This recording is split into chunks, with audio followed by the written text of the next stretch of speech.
Bora lá, fiel, o Galvão e amigos trouxeram as últimas informações do Corinthians aqui hoje. E Galvão Bueno cravou aqui que o Corinthians não cai pra segunda divisão, que o Corinthians é gigante pra se ver na segunda divisão novamente. Na sua opinião, o Corinthians com o elenco que está tem risco de cair pra segunda divisão? Deixe sua opinião aqui nos comentários, curta o vídeo, se inscreva aqui no canal Nação Corintiana pra sempre receber as notícias do Timão. Sem mais enrolação, bora aqui acompanhar as últimas notícias do Corinthians com Galvão e amigos. Eu vou dizer que eu concordo mais com essa segunda pesquisa. Eu acho que o Corinthians não cai.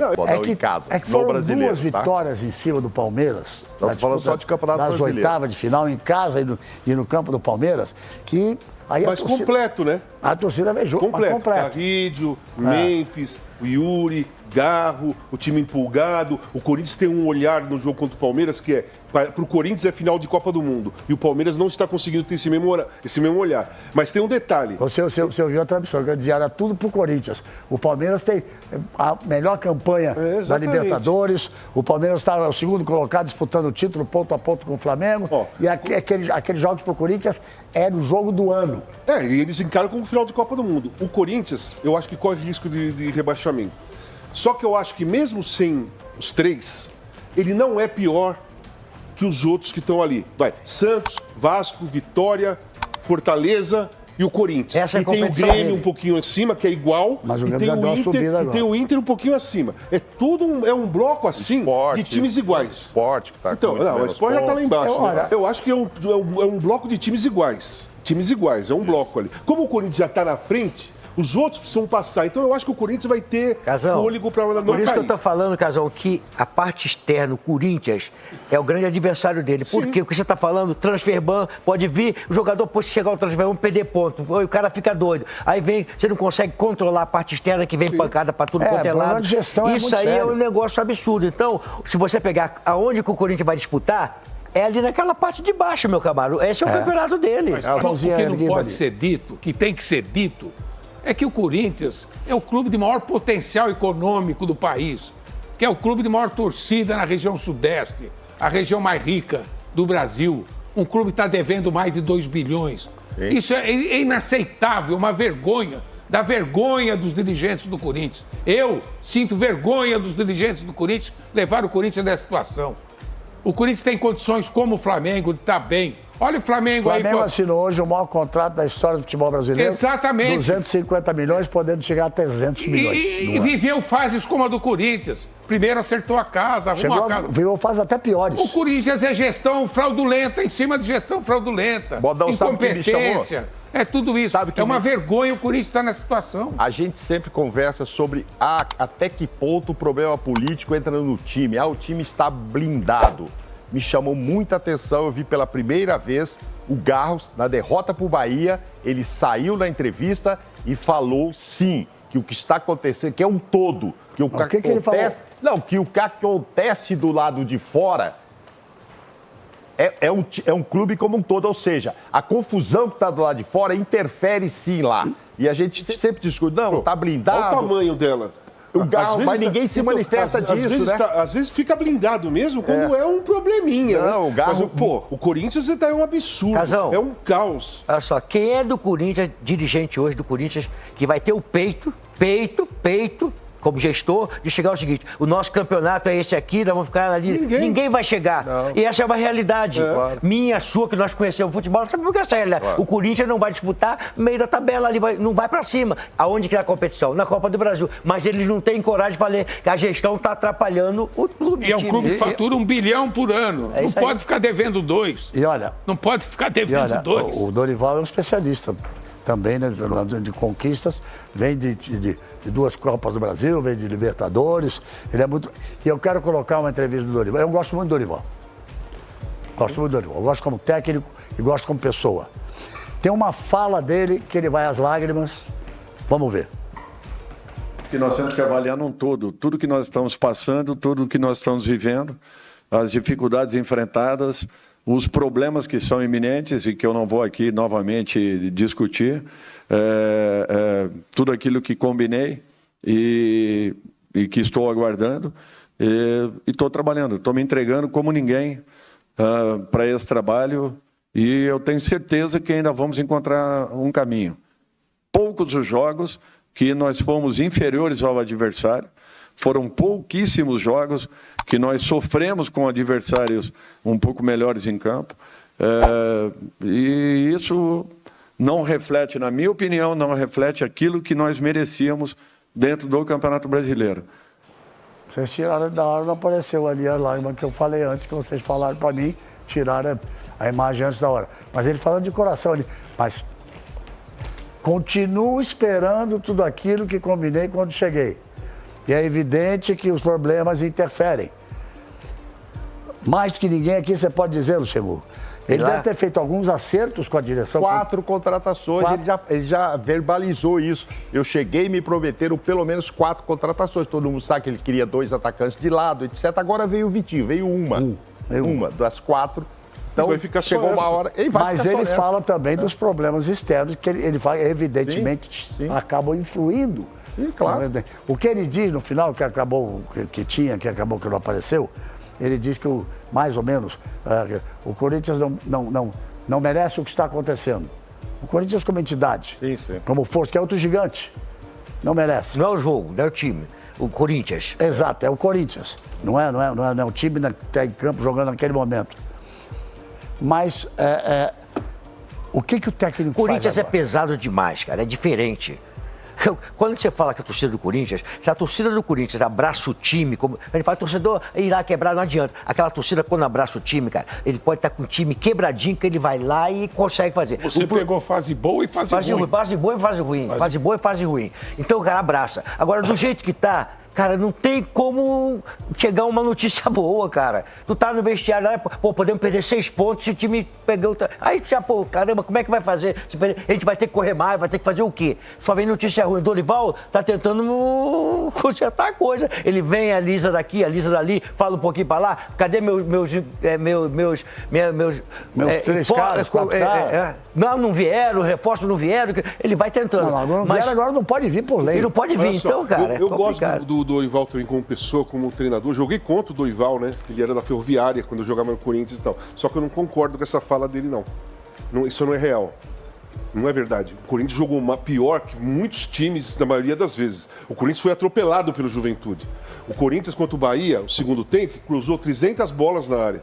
Cruzou 300. O Corinthians passava do meio campo e cruzava a bola na área. Jogava a bola na área. Não teve um jogo. Desespero mesmo. Não é que o Dorival mandava cruzar. É desespero dos jogadores. Eu sei, Casal, mas a frase que eu me referi... Eu sei, mas é legal. Você fala, isso é uma abordagem legal. Nós estamos passando os gols agora. Então. E a frase dele é: essa posição não reflete o que merecíamos no Brasileiro. Então, mas talvez seja uma função também para... Não, sim, mas tudo bem. Para levantar o time. Mas assim, o treinador, ele está falando isso para a torcida. Eu não sou, sou torcedor, mas eu sou comentarista. É isso, para levantar o time mesmo. Então, mas eu não tenho que falar, tá certo, eu concordo com ele. Não é real isso. O Corinthians jogou mal contra o Juventude, foi atropelado e jogou mal diversas vezes. O Corinthians são 11 jogos que não ganha. Mas já não jogou tão mal contra o Bahia nesse jogo que você está falando. Esse foi o único jogo que jogou um pouco mais. E o Bahia aconteceu para o Bahia o que não vinha acontecendo. O Bahia é quem mais chuta gol. Chutou só 3 vezes, fez 2 gols, dessa vez não é normal. O Bahia sempre tem maior posse de bola. Claro, o Everton Ribeiro não estava, passa muito pelos pés do Everton para ter isso. O Corinthians tem 60%. Posse de bola não significa nada, mano. Eu tô falando do Bahia. É estratégia, mano. Se o Corinthians ficou mais com a bola, o Bahia tava ganhando por 2-1, o Bahia deixou o Corinthians ficar com a bola. Ok. Inclusive foi uma falha do André Ramalho horrível, e outra do Mateuzinho. Pressionou nesse jogo. Nesse jogo foi melhor. Foi melhor. Mas você tem razão. Você tem razão, Casão. Não tá ganhando porque tá jogando mal. Não, claro, o Bahia tem mais time que o Corinthians, tá muito mais arrumado. Que você tá fazendo, você de fora, vendo o Dorival falar, né? Ele não tá falando isso aqui, mas ele, dentro do trabalho, com certeza, ele vai chegar duro nos caras. Mas aqui ele tem que falar o seguinte: eu tenho que falar que o meu time tá jogando bem, que jogou um grande jogo, não tem como ser. Ele vai. Você tá certíssimo. Eu tô fazendo meu papel como analista, tá certíssimo agora. Ele tá certo de mandar uma mensagem. Ele admitiu que contra o Juventude foi horroroso. Contra o Juventude, ele admite que foi horroroso o jogo. Mas nesse jogo com o Bahia, ele acha que merecia a sorte melhor. Tá alto 42. Mas já 57,9, já praticamente 58, já o Corinthians se manifestando com o coração. Está mais correto agora ou era mais correto. Eu acho o seguinte, o Corinthians tem mais... A possibilidade que, claro, tem que falar que ele está para a zona de rebaixamento ali, vai acontecer, é mais pela instabilidade da gestão, que isso entra dentro do campo, que está uma confusão danada, então isso aí vai ser um problema muito maior do que os próprios jogadores que estão afastados. Eu acho que essa estabilidade do clube faz com que a incerteza seja muito grande. E também tem o seguinte, Mauro, Casa, não pode comprar ninguém para botar no lugar. Como é que é aquela palavra? É isso aí, tudo isso aí que não pode fazer, que cabe à diretoria. Peraí, Vanderlei, deixa ele falar. O Corinthians já sofreu um transfer ban da FIFA e tem mais 3 processos de transfer ban lá na FIFA. Vem. O problema é o seguinte, Galvão, tem um, se tiver outro, pode chegar a perder pontos no campeonato, como aconteceu com o Cruzeiro há um tempo atrás. Na Europa pode até ser rebaixado. Exatamente. E tem esse risco também.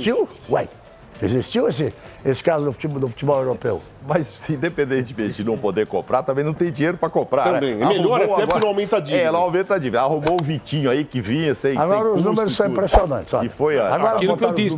Nenhuma vitória como mandante, nem 18 de maio. Um mês sem vitória no Brasileirão. Última vitória, dia 16 de julho, contra o Ceará. Apenas uma vitória nos últimos 11 jogos do torneio.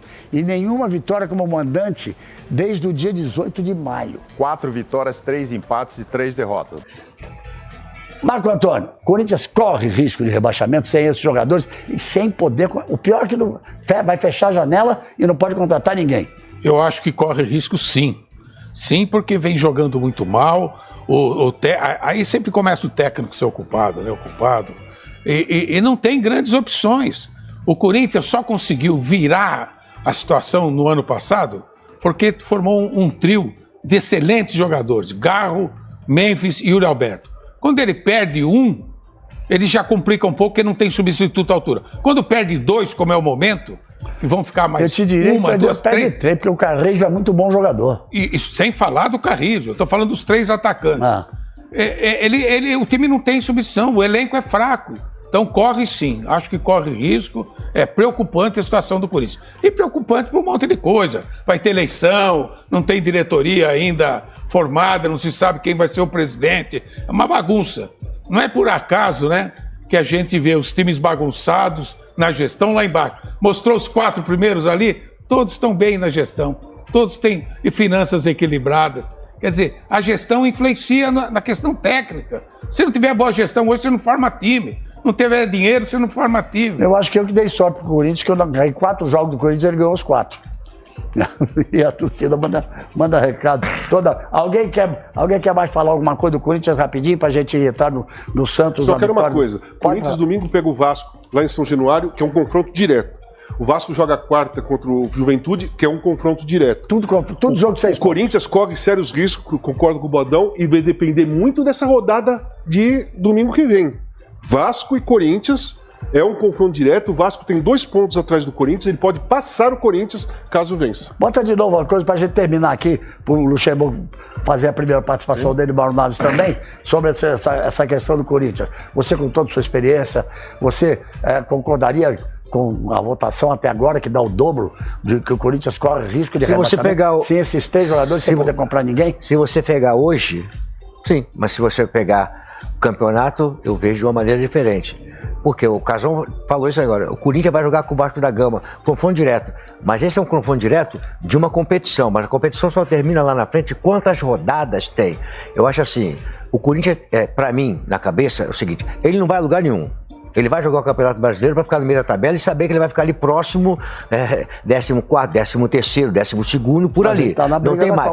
Esse é o campeonato dele brasileiro. Agora, ele vai ter que jogar tudo no mata-mata, que é a Copa do Brasil, onde ele pode conquistar alguma coisa. E é difícil, o problema é o seguinte, que é difícil você passar isso para fora. Do torcedor entender o seguinte, que o Corinthians tem time para disputar hoje, sem o Yuri Alberto, sem os melhores jogadores, que já não é aquele time que você acha que de confiança que vai chegar a algum lugar, mas tem jogadores que pode levar, sem eles fica mais difícil. Mas a tabela do Corinthians é para isso, não tem mais nada que apresentar, é só para isso. Mauro Naves. Eu vou até mudar aquele número, Galvão. Nos últimos 11 jogos, só ganhou do Ceará. Os últimos 11 jogos do Campeonato Brasileiro. mas ganhou do Palmeiras, classificou a Copa do Brasil. Tem uns empates, mas vitória. Mas empate é o Luxemburgo, é aquela teoria do Luxemburgo, né? Não adianta nada você empatar 4 e não adianta nada você empatar 38 jogos. Ganhar 2, você pode terminar o campeonato invicto com 38 empates. Pois 38 pontos rebaixa, né? baixa. Entendeu? Já Pô, eu perto. terminei invicto e rebaixado, então não resolve. Então a situação realmente não é boa, é preocupante, não é só dele, a gente vai falar do Santos depois, tem um jogo a menos, mas tá lá, o Vasco tá lá. Vasco, Tem muito Vitória. time grande aí que precisa ligar um alerta aí, que Mas tá é todo assim, mundo ali, porque- mas o Corinthians com certeza. É importante que a gente diga também que é só o Campeonato Brasileiro que cai em 4 direto e sobe em 4 direto. O Campeonato Italiano são 3 que. É o único do sobem mundo. ao décimo, 3 e tem mas o- tem confronto.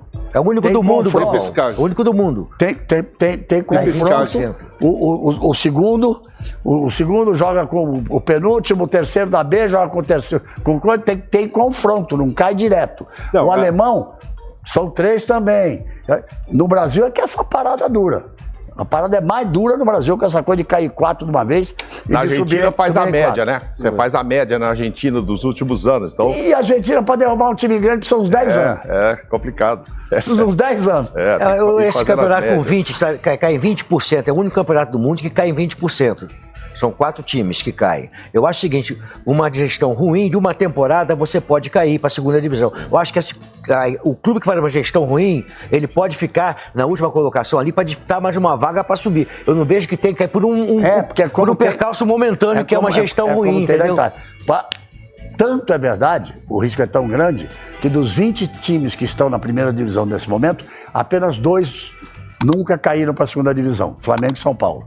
São apenas esses 2 times que nunca caíram para a segunda divisão. Choro, ontem, é o seguinte, ele saiu de um dos responsáveis, porque todo mundo era responsável pela derrota, não é só o Neymar, foi um time que perdeu por 6-0. Teve as substituições, então tinha mais 15. Exatamente. Então, ele saiu de um dos responsáveis, dentro do campo maior, porque é o cara que é o capitão, é o grande jogador do time, é o cara que ganha mais, é o cara que muda a data de treino, muda o horário de treino, ele faz o que ele quer no Santos. Ele saiu de um dos maiores responsáveis pela derrota para uma vítima.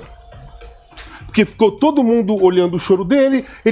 Cara, é assim. Essa é a minha pergunta. Então, ele não jogou nada e não vem jogando nada, nenhuma partida.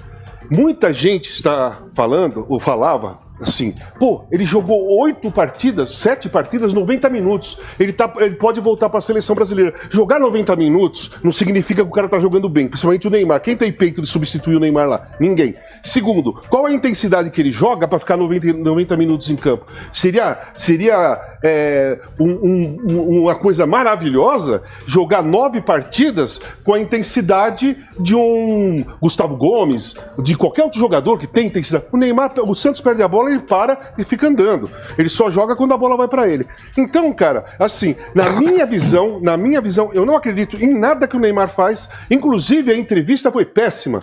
Porque ele falou... Vamos passar aqui. Então, ele falou, eles vão ter que chegar em casa, pôr a cabeça no travesseiro e pensar no que fizeram. Eles quem? Ele estava junto com eles, né? Então, E ele é a grande estrela. Então é assim, eu ganhei, nós empatamos e vocês perderam. Esse é o lema do Neymar. Vanderlei Luxemburgo, eu tenho que falar com você sobre isso com toda a tua experiência. Pode ter certeza que é isso aí. O Neymar tem um ego maior do que você possa imaginar. Ele tem um ego em que está dentro dele, que ele acha que ele não pode ser criticado, que ele não pode perder um jogo de 6-0, que ele não pode isso aqui, que não podem falar dele, que não sei o quê. Isso está dentro dele. Mas faz muito tempo que ele é assim. Quando você tem isso, o cara que é liderança, e você tem isso, você traz isso positivamente. O que é isso? Você ataca ou você se defende, ou então você transfere. O Neymar transfere. Se você fizer isso pra mim, eu vou cair de porrada com você. Ah, tu vai falar isso pra mim? Eu vou me fortalecer e vou pra cima de você. Porrada então, você não vai dar que nós somos amigos, não, mas vamos bater boca. Porrada no mau sentido, cara. A gente vai bater boca. Tô dizendo futebol. Não estou entendendo o que você está falando. Você está falando talvez da coisa mais forte que foi dita até esse momento. Porque ele não aceita por exemplo, crítica, você ele não aceita você nada não contra ele. aceitar o Neymar, olha só, como é que você vai analisar isso aí? Vou analisar agora um ponto de emocional, de equilíbrio emocional. Você não aceitar o Neymar, que é o carro-chefe, que carrega o time do Santos, foi contratado para isso, que o torcedor vai reclamar que tá jogando uma merda e ele vai bater boca com o torcedor, então ele não aceita que ele possa ser chamado a atenção pelo torcedor que Mas foi lá. ele não é assim porque foi mimado a vida Mas inteira. eu tô falando, ele é o mimadão, é o choro do mimadão. Vanderlei, O Casão, olha só uma coisa. o meu trabalho é um pouco diferente. Não, deixa eu falar só um minutinho da coisa do mimado. Não. Eu falei em 2017, num programa do Sport TV, que caiu o mundo na minha cabeça, eu falei o seguinte: o Neymar é um jogador muito mimado. A palavra mimado não era usada, então as pessoas achavam que era ofensa. O próprio pai do Neymar, depois que tivemos um programa ao vivo, eu expliquei pra ele que provavelmente ele não entendia o que é mimado. Mimado é isso, não aceita críticas, se abate e sempre se coloca como vítima. Esse é o comportamento padrão Tudo bem, de um cara que é mimado e narcisista. Eu não estou discutindo isso com você, eu quero dizer o seguinte. Olha, você até está concordando. Não, dizendo o mimado que você está falando é o seguinte, Casagão. Entre o mimado, o que ele é, o que ele representa é isso. Ele cair no choro quando ninguém cairia ali. Eu vou trazer aquilo para dentro de mim e vou fazer isso aquilo uma reação positiva pro meu time, sou capitão. Isso é um mimado. Agora, o que eu penso é o seguinte: ninguém pode expressar o que ele tem de qualidade, que ele deixa de botar para fora essa qualidade, porque ele é um mimado, porque ele tá com o ego acima da florada, que ele não aceita o torcedor falar, que ele não aceita a pessoa de coisa. Peraí só um pouquinho. Que é inerente ao jogador de futebol e ainda mais talentoso e craque. Ele tem muito mais crítica, ele tem que ser cobrado muito mais, porque ele faz a diferença. Todo momento que ele vai cobrar de quem? Do Neymar. Vanderlei, fez a diferença. Não, é isso Casagrande, mas você quer falar... faz a diferença mais. Você quer que ele não faz. Não, eu não quero, não. Você está falando que ele não vai... Não. Eu não estou falando que ele não vai fazer. Você está falando que você não acredita que ele vai se recuperar mais. Eu vou falar o seguinte: eu acredito que o Neymar é um grande jogador e que se nós conseguirmos recuperar o Neymar para uma Copa do Mundo, o talento dele vai ser complicado. Você falou, não ele faz a diferença. Eu estou falando que ele não está fazendo a diferença. Não está fazendo há um tempo de verbo. Já faz tempo que não faz. Não faz é outro tempo de verbo, não fez ou fez não vai por muito fazer. Tempo, são e não tempos faz diferentes. Por muito tempo. Eu acho, nós fizemos aqui, eu fiz essa pergunta. Vocês acham que quem fazia o programa no dia, que o Ancelotti vai convocá-lo dia 25 ali? Fala pessoal, tudo bem? Se você chegou até aqui, curta o vídeo, se inscreva aqui no canal Nação Corintiana, eu trago notícias do Corinthians, reações aqui, pré-jogo, pós-jogo, tudo sobre o Corinthians aqui nesse canal. Então curta aí o vídeo, se inscreva no canal, se tiver o botãozinho de hypar, dá uma hypada no vídeo aí, não vai te custar nada, assim o YouTube recomenda também o nosso conteúdo para os demais bandos de louco, beleza? Pessoal, sobre o vídeo aí, cara, fizeram uma enquete, né, sobre se o Corinthians cai, não cai. Com o elenco que tem, cara, não cai, tá? Tem que fazer muita força para cair, mas muita força mesmo. Né, para cair. É um time que tem muitos candidatos, né, a cair, muitos times ruins, né, mais ruins que o Corinthians. E o Corinthians esse ano, né, vai pegar, abrir aquela aspas, fechar aquela aspas lá como um time copeiro, já ganhou a Copa do Campeonato Paulista, agora vai ganhar a Copa do Brasil, vai ganhar, hein, já tô cravando aqui também. E o Campeonato Brasileiro, cara, é ficar no meio da tabela ali, buscar a parte de cima da tabela, que tá difícil, cara, precisa engatar. Achei que a reviravolta do Corinthians ia ser igual a temporada passada, onde ganhou em cima do Palmeiras, e depois daquela vitória do Palmeiras, né, engatou aquela sequência de vitórias, que foi a maior da história aí do Campeonato Brasileiro, igualou a maior da história. Eu achei que esse ano seria a mesma forma. Depois de eliminar o Palmeiras nas oitavas de final, achei que o Corinthians realmente ia colocar uma quinta na descida e acelerar. Mas isso não aconteceu, infelizmente, e, cara, tá capengando. E quando começa a capengar dentro de campo, os problemas extras-campos começam a ficar mais aflorados, né? Começa a vir mais à tona. Temos aí logo em seguida uma votação para a presidência do Corinthians, que vai agitar mais os bastidores. Mas é isso, Fiel. E aí, o que você acha? O Corinthians tem risco de cair? Não tem? Vamos trocar uma ideia, deixa a sua opinião aqui nos comentários. Prometo dar um like e responder aí os comentários, beleza? Forte abraço, que até o próximo vídeo aí, que Deus abençoe a sua noite, seu dia. Até o próximo vídeo, se Deus quiser. Valeu!